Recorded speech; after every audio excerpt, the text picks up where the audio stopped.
we can talk about the hurdler on Wednesday. Let's talk about Molly Go. Seidel tweet.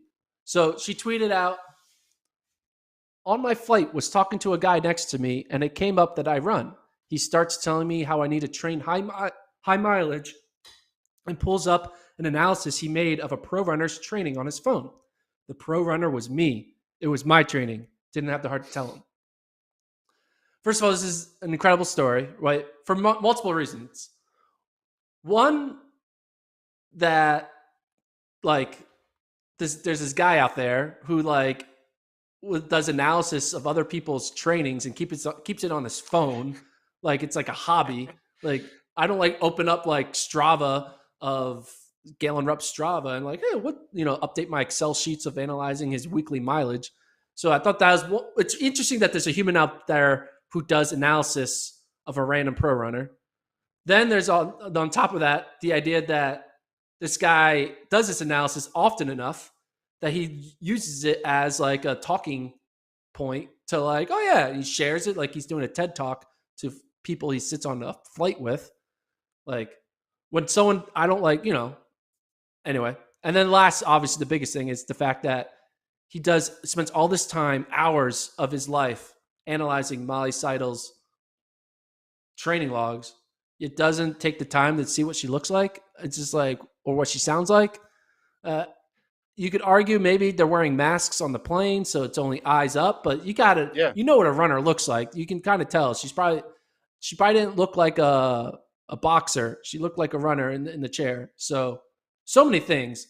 But ultimately, do you think the story's true?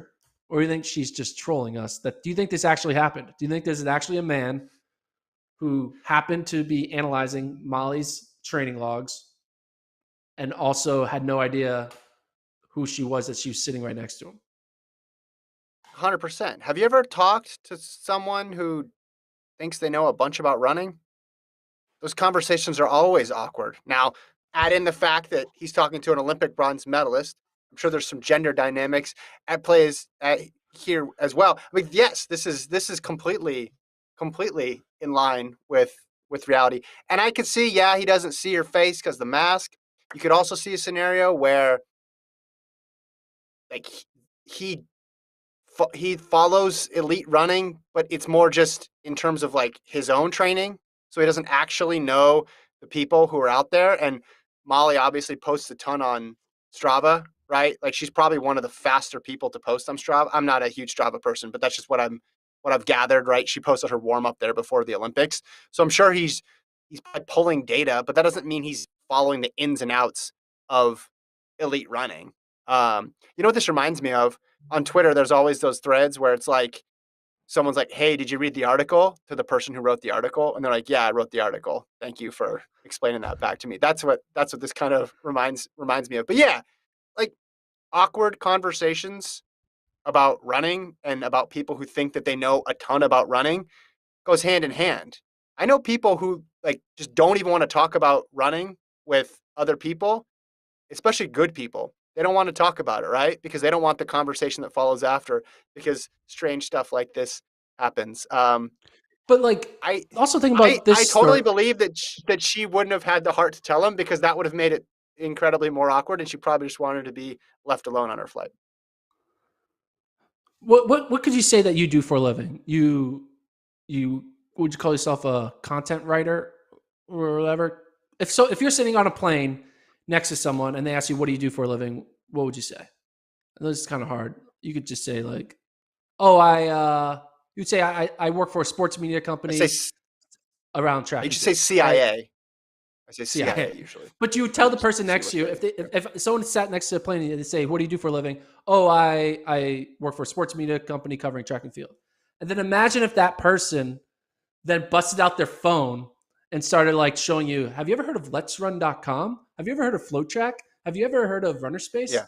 Do you know who Usain Bolt is? Like started like talking to you and like teaching you about track and field when you literally just told them, hey, But that's people what are I do. weird though, man. I've told people I work for a sports media company, and then the first question they ask is like, "So Texas football, huh?" I'm like, "What?" Like they wanted my opinion on Texas football just because I said I worked for a sports media company. People like are I don't know. And then there's people who just want to talk, right? And they're on a plane and they have a captive Yeah. audience and they Can't just go want to anywhere. start going. But there's definitely a chasm though between people who follow the elite part of the sport and people who are training in the sport and want to Yeah. run Like a faster marathon. it's like the runner's world community and the FloTrack community. It's like two different things. The Ins and couch to outs of 5K people. Yeah. yeah, exactly. So it's entirely I 100% believe that they wouldn't necessarily know who she was. I mean, it's a bit different than like, a basketball player or a football player is really tall, right? So they stand out immediately. So you could be more inconspicuous on as a marathoner for sure.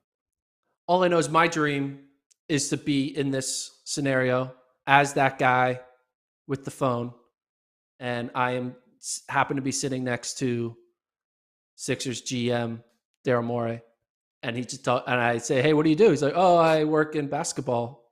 Oh yeah, well, let me tell you about these process Sixers and my analytics that I've been doing for the past 7 years, and to find out that it was Daryl Morey the whole time. That would be my fun Mhm. imagination of this situation.